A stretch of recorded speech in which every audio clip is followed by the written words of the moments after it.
Hi, I'm Lily from Lily Belette.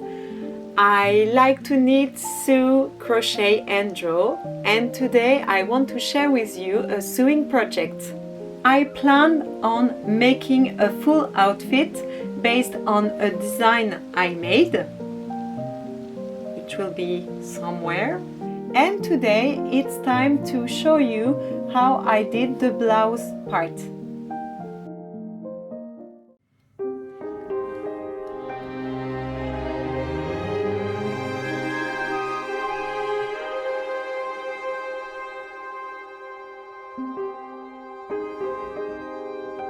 For this project, I've used a book called My Custom Made Blouse by Atelier Scamit.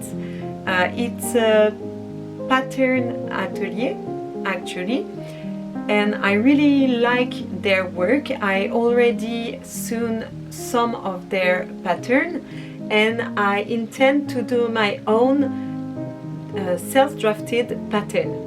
I'm quite scared actually because I'm really bad with number and math, but we will see. First, it's time to draw the pattern. This book gives you some base pattern with or without darts and different sleeves lengths. I decided on a chest dart base and long sleeves. After drawing a pattern, you have to write on it several informations. What piece it is, date, number to cut, grain line and seam allowance. That way it will be easier next time you use your pattern.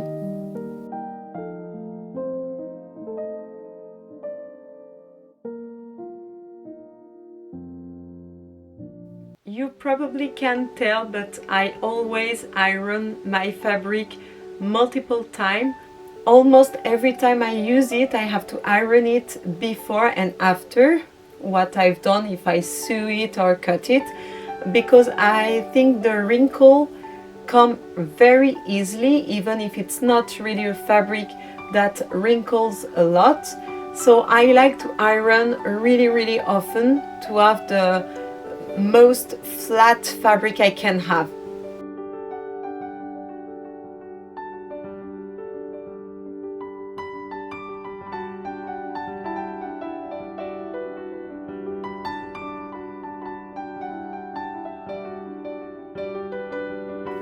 When I cut fabric, I'm focused on the grain line.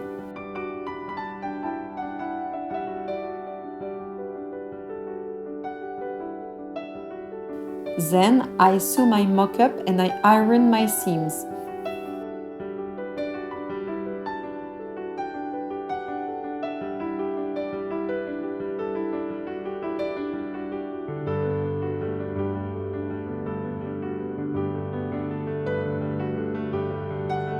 We can proceed with the first try-on of the mock-up.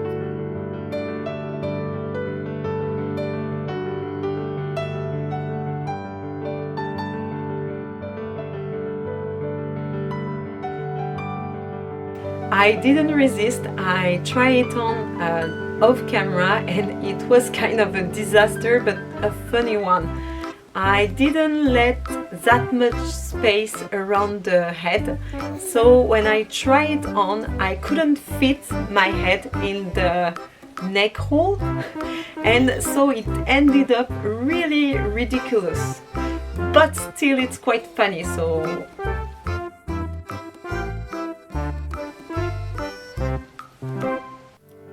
I cut the seams on the shoulders, and when I could finally fit my head in it, I began to plan adjustments. The chest dart was too low. I redrew the neckline and I decided the sleeves length.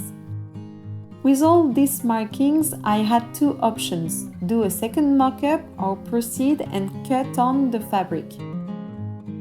I figured out I didn't plan on something tight-fitted and the adjustments were not that major. I readjust my pattern and had to make plan for buttonholes, parts and cuffs.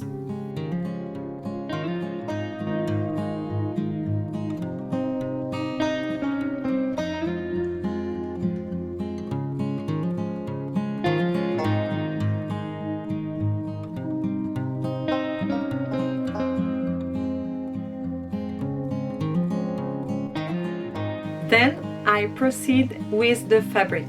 I didn't really coat on camera everything I've made with the fabric to have the final result. I just took some of the images of the video and tried to assemble it to show you what it looked like. I don't plan on doing a full step-by-step tutorial, so I just mention all the steps. You have to install your fabric, it has to be flat. Then you pin your pattern on it. Then I cut it. It's a really time-consuming process to cut really neatly the fabric, but it's really worth it.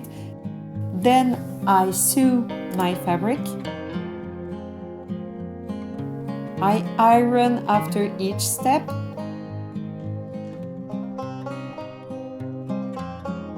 Pin it again. Then also I sew the side seam and the shoulder seam.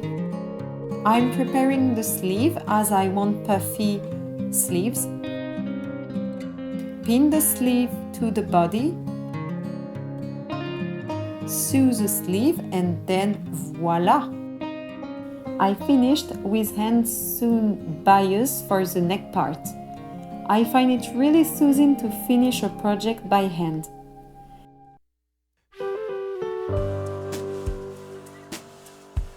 So now, without further ado, here is the final result. I like the simple look of it and I'm really happy with the puffiness of the sleeves. It is perfect to me. The fit of the shoulders is just as I imagined it and the length is also perfect.